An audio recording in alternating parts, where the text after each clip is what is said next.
আসসালামু আলাইকুম রহমতুল্লাহি ওবরাকাতুহু। সম্মানিত দর্শক,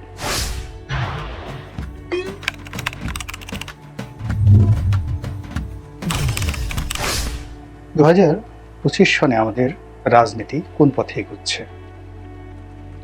আপনি যদি মাঠের চালচিত্র দেখেন, দেশের প্রধান রাজনৈতিক দল বিএনপিকে দেখবেন যে 2025 সনের আগস্ট মাসের 5 তারিখে তারা নির্বাচন চাচ্ছে। এটি তাদের অফিসিয়াল বক্তব্য। আর মনে মনে তারা দাবি জানাচ্ছে, চিন্তা করছে, প্রতিজ্ঞা করছে এবং প্রস্তুতি নিচ্ছে যে কোনো মূল্যে 2025 সনের ডিসেম্বর মাসের মধ্যেই জাতীয় নির্বাচন হতে হবে। এবং সরকার যদি গড়িমসি করে, সরকারের বিরুদ্ধে লড়াই, আন্দোলন, সংগ্রাম যা কিছু করা দরকার সব কিছু করার জন্য বিএনপি সর্বোচ্চ চেষ্টা করবে।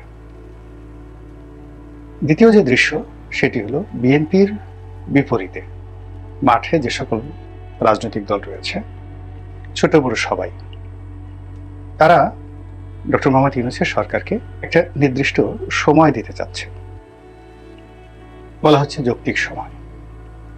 এবং আরেকটা বিষয় বলা হচ্ছে যে সরকার যে সকল সংস্কারের কর্মকাণ্ড হাতে নিয়েছে, এই সংস্কার সম্পাদন এটি তারা করবে এবং এই কাজ করার পরে যখন নির্বাচনের উপযুক্ত সময় আসবে তখন সরকার নির্বাচন দেবে।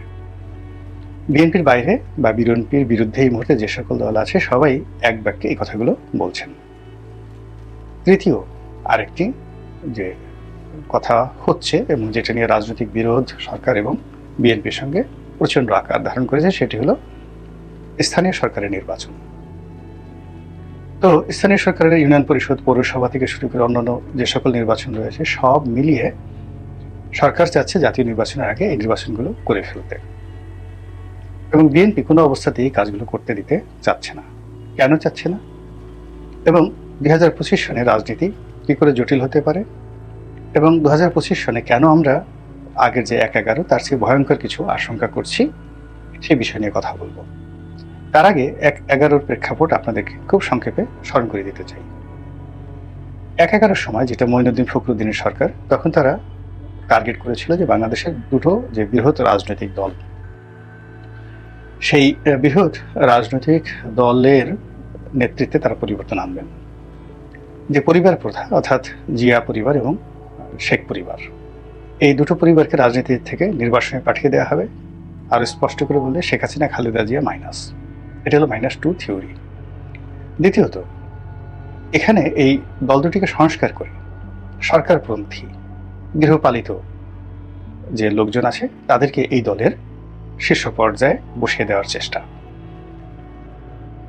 বিএনপির একেবারে সাধারণ সম্পাদক আব্দুল মান্নান ভূঁইয়া থেকে শুরু করে অন্তত 50 জন প্রথম সারির নেতাকে তারা টার্গেট করল, ম্যানেজ করল এবং মাঠে নামিয়ে দিল। এবং সেই যে কাণ্ড, সেই কাণ্ড ওই সময়টিতে বিএনপির যারা লোকজন, তাদের অন্তরাত্মা পর্যন্ত কেঁপে উঠেছিল, যারা দলকে ভালোবাসে। প্রথমত মঈনুদ্দিন ফখরুদ্দিনের কাণ্ড দেখে, দ্বিতীয়ত বিএনপির মধ্যে যে সকল বিশ্বাসঘাতক রয়েছে তাদের কর্মকাণ্ড দেখে। অন্যদিকে শেখ হাসিনা, শেখ পরিবারের বিরুদ্ধে আওয়ামী লীগের একেবারে শীর্ষ 200 নেতাকে তারা রিক্রুট করে ফেলল। তো এখানে হাতে গোনা তুফাইল আমু, সুরঞ্জিত, এই 3 জনকে তারা মাঠে নামাতে পারেনি, আর বাকি সবাইকে মোটামুটি তারা মাঠে নামানোর ক্ষেত্রে অনেকটা সফল হয়েছিল। তাদেরকে দিয়ে দল বিরোধী বক্তব্য দেওয়া হয়েছিল, শেখ হাসিনা বিরোধী বক্তব্য দেওয়া হয়েছিল। তবে সেই আওয়ামী লীগের চাইতে বিএনপির যারা সংস্কারবাদী ছিলেন তারা বেশি প্রকাশ্যে এসেছিলেন। সাইফুর রহমান থেকে শুরু করে মান্নান ভূঁইয়া, এমনকি বিএনপি অফিস দখল নেওয়ার জন্য এখন অনেক বড় নেতা, আমি আর নাম বললাম না, তারা সদল বলে এখানে এসেছিলেন পল্টনের এই অফিসে। এই ঘটনাও ঘটেছে। তারা ক্ষমতায় ছিল এবং ইচ্ছা করলে তারা আরও থাকতে পারত। তো এখন পরবর্তীতে, অর্থাৎ সেই 2008-এর পর থেকে আজ অবধি, মানে 2006 থেকে 8 পর্যন্ত তারা চালিয়েছে। এবং এরপর গত 15 বছর আওয়ামী লীগ যেভাবে শাসন করেছে, সবসময় এই 111 রাজনৈতিক আলোচনায় এসেছে এবং এখনো পর্যন্ত এসেছে। তো এখন বাস্তবতা হলো যে যদি 2025 সনে বিএনপির ইচ্ছার বিরুদ্ধে কোনো কিছু হয় কিংবা রাজনীতির হিসাবের বাইরে কোনো কিছু হয় এবং মাঠ যদি নিয়ন্ত্রণের বাইরে চলে যায়, তাহলে পুরো পরিস্থিতি আগের যে 1/11 তার সাথে বেশি ভয়ঙ্কর হবে। কেন ভয়ঙ্কর হবে? প্রথমত হলো যে ১১ সময় আওয়ামী লীগের যে দুরবস্থা ছিল, তার চেয়ে এখন আওয়ামী লীগের দুরবস্থা ১,০০০ গুণ বেশি। ওই সময়টাতে শেখ হাসিনা জোর করে বাংলাদেশে ঢুকে পড়েছিলেন, আর এখন শেখ হাসিনাকে বাংলাদেশে আনা কোনো অবস্থাতেই সম্ভব নয়। এবং ছাত্রলীগ, আওয়ামী লীগ, যুবলীগ থেকে শুরু করে অন্যান্য দলের যে নৈতিক পরাজয় ঘটেছে, তারা যেভাবে সাহস হারিয়েছে, ওটা পুনরুদ্ধার এই মুহূর্তে সম্ভব নয়। ফলে -1 100% কনফার্ম। দ্বিতীয়ত -2 এর যে মূল উপলক্ষ্য, বেগম জিয়া এবং তার জ্যেষ্ঠ সন্তান তিনি বা তারা এখন দেশের বাইরে। বেগম জিয়া খুবই অসুস্থ এবং তার সুস্থ হয়ে রাষ্ট্র পরিচালনা করা, রাজনীতি পরিচালনা করা অসম্ভব বিষয়। দ্বিতীয়ত তার জ্যেষ্ঠ সন্তান জনাব তারেক রহমান, তো তিনি পরিপূর্ণভাবে একটি গণতান্ত্রিক পরিবেশ, তারপর তার দলের ক্ষমতায় বসার যে নিশ্চয়তা এবং দেশের আইনশৃঙ্খলার যে উন্নতি, এটি কাঙ্ক্ষিত পর্যায়ে না আসলে তিনি বাংলাদেশে আসার সাহস পাবেন না। এর কারণ হলো ১১ সময় তিনি যে দুর্বিসহ দুর্ভোগ দুর্দশার শিকার হয়েছেন। ফলে তার ভিতরে একটা মিলিটারি ফোবিয়া কাজ করছে। এই ফোবিয়াটা কোনো অবস্থাতেই অন্য কোনো মানুষ চেষ্টা করলে এই ফোবিয়া থেকে নিজেকে বাঁচাতে পারবে না। ১১ সময় তার প্রতি যে জুলুম করা হয়েছে, অত্যাচার করা হয়েছে এবং পুরো বিএনপিকে যেভাবে তছনছ করা হয়েছে এবং তাদের বিরুদ্ধে, পুরো পরিবারের বিরুদ্ধে যে সকল অপপ্রচার চালানো হয়েছে, তো ওইগুলো শুধুমাত্র তারেক রহমান সাহেব নন, তিনি, তার স্ত্রী, তার সন্তান সকলের মনোজগতে একটা বিষক্রিয়া তৈরি করেছে। তো কাজেই তিনি বাংলাদেশে আবার রাজনীতি করতে আসবেন, পরিপূর্ণভাবে তাকে জয়ের নিশ্চয়তা পেতে হবে অথবা ওই আত্মবিশ্বাস তার জাগতে হবে মনের মধ্যে, যেটি বর্তমান পরিস্থিতিতে শতভাগ অনিশ্চিত। বরং আওয়ামী লীগের জমানাতে তিনি যদি আসতে সাহস পেতেন, তার চেয়ে বর্তমান জমানাতে তার আশাটা আরও অনিরাপদ হয়ে পড়েছে। কারণ কি, আওয়ামী লীগের জমানাতে আর যা হোক জেলখানাতে যদি যেতেন বা জেল পর্যন্ত যদি যাওয়া হতো, তাহলে একটা পর্যায়ে মানুষ আশা করতে পারত বড় জোর জেলে খাবার কম দিত, কিংবা দেখা গেল যে সেখানে ফাঁসির আসামিদের ছেলে রাখা হতো, অপমানজনকভাবে বারবার কোর্ট কাছারিতে আনা হতো ইত্যাদি। কিন্তু এখন কি হচ্ছে? এখন আদালত চত্বর থেকে শুরু করে সব জায়গাতে যা কিছু হচ্ছে, এটি বলার মতো নয়। উচ্চ আদালত থেকে নিম্ন আদালত সব জায়গাতে। ফলে এখানে কোনো রাজনৈতিক নেতা যার ন্যূনতম বোধ এবং বুদ্ধি রয়েছে, তিনি এই সময়টাতে ব্যক্তিগতভাবে ঝুঁকি নেবেন না, যার একবার অতীতকালে কপাল পড়েছে। তো কাজেই বাংলাদেশের যে বর্তমান পরিবেশ পরিস্থিতি, সে অনুযায়ী এই দুজনের শীর্ষ নেতার বাংলাদেশে ঝুঁকি নিয়ে ফিরে আসার যে সম্ভাবনা, স্বেচ্ছায় সম্ভাবনা বলতে গেলে নেই। এরপরে যারা বাংলাদেশের নেতৃত্ব রয়েছেন, বিএনপির একেবারে শীর্ষ যারা নেতৃবৃন্দ রয়েছেন, তারা প্রায় সবাই ৭০ ঊর্ধ্ব। সবারই ডায়াবেটিস, ব্রঙ্কাইটিস থেকে শুরু করে হাজার রোগবালাই রয়েছে। অনেকের বিরুদ্ধে দুর্নীতির মামলা ছিল, এই সময় খালাস হয়েছে। এই খালাস হওয়ার কারণে তারা অনেকেই অসুস্থ হয়ে পড়েছেন। এর কারণ হলো দীর্ঘদিন লড়াই করার পর যখন মানুষের জীবনে সুখ আসে, তখন শরীর মন ছেড়ে দেয়।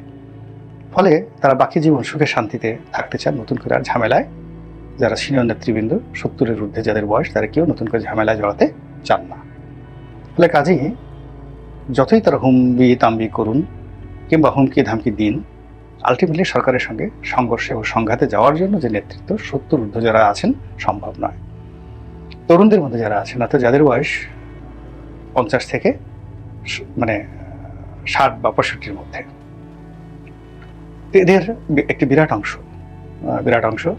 দেশের বাইরে ছিল, বিরাট অংশ পালিয়েছিল গত ১৫ বছর ধরে।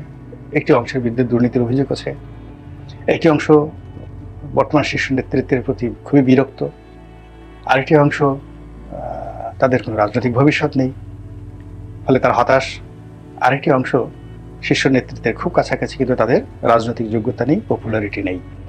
কমিটি বিক্রি করা থেকে শুরু করে মনোনয়ন বাণিজ্য থেকে শুরু করে আরও অনেক কিছু এখানে ঘটে যাচ্ছে। তো ফলে সরকারের বিরুদ্ধে কার্যকর একটি আন্দোলন গড়ে তুলবে বা সরকারের ভিতরে একটা ভয়ভীতি সৃষ্টি করবে, এরকম অবস্থা বিএনপির এই শীর্ষ নেতৃত্বের আছে বলে আমার কাছে মনে হচ্ছে না। তো বিএনপির বাইরে বাকি যে রাজনৈতিক দলগুলো রয়েছে তারা সবাই সরকারের B team, C team, D team. সরকারের কথায় তারা উঠে বসে, আবার সরকার তাদের কথায় উঠে বসে। তো এই অবস্থাতে যদি 2025 সনের মধ্যে জাতীয় নির্বাচন না হয়, তাহলে বিএনপি পরিপূর্ণভাবে 2026 সনে রাজনীতি থেকে মাইনাস হয়ে যাবে। হাজারটা কারণ আছে। এবং আগামী 6 মাস 7 মাস যদি সুযোগ দেওয়া হয় বিএনপিকে, তাহলে বিএনপির বিরুদ্ধে যে সকল জুলুম, অত্যাচার, চাঁদাবাজির অভিযোগ আসছে, এবং এগুলো নিয়ে যদি মোটামুটি সরকার একটু নড়াচড়া করে এবং অ্যাকশনে যায়, তাহলে পুরো মাঠ খালি করে দিয়ে তারা আবার পালাতে বাধ্য হবে। কাজে 2026 সনে যদি নির্বাচন দেয় বা নির্বাচনের নাও দেয়, সেটাকে প্রতিরোধ করার মতো সেই যাকে বলা হয় প্ল্যাটফর্মে আসার মতো বা রিঙে ফিরে আসার মতো শক্তিমত্তা বিএনপির হাতে থাকবে না। এরপর এই সময়টাতে, অল্প সময়, গত 5 মাসে যারা সুবিধাভোগী, টাকা পয়সা যারা আয় রোজগার করেছে, তারা অনেকেই বিদেশে পাড়ি জমানোর চেষ্টা করছে, অনেকে টাকা বিদেশে পাচার করার চেষ্টা করছে, অনেকে ভোগ বিলাসে মত্ত হয়ে গেছে, আর এসব ধরনের মানুষ দলের জন্য লায়াবিলিটিস হয়ে পড়ে। তো সব মিলিয়ে 2025 সনে যে রাজনীতির বাস্তবতা, সেই বাস্তবতাতে যদি সবই স্বাভাবিক থাকে আলহামদুলিল্লাহ, আর যদি অস্বাভাবিক হয়ে পড়ে, নিঃসন্দেহে যে জটিল পরিস্থিতি এবং যে ভয়ঙ্কর পরিস্থিতি তৈরি হবে, সেই পরিস্থিতি 1/11-এর চাইতে জটিল এবং ভয়ঙ্কর হবে বলেই আমি বিশ্বাস করি। মহান আল্লাহ আমাদের সবাইকে হেদায়েত দান করুন এবং হেফাজত করুন। আসসালামু আলাইকুম ওয়া রাহমাতুল্লাহি ওয়া বারাকাতুহু।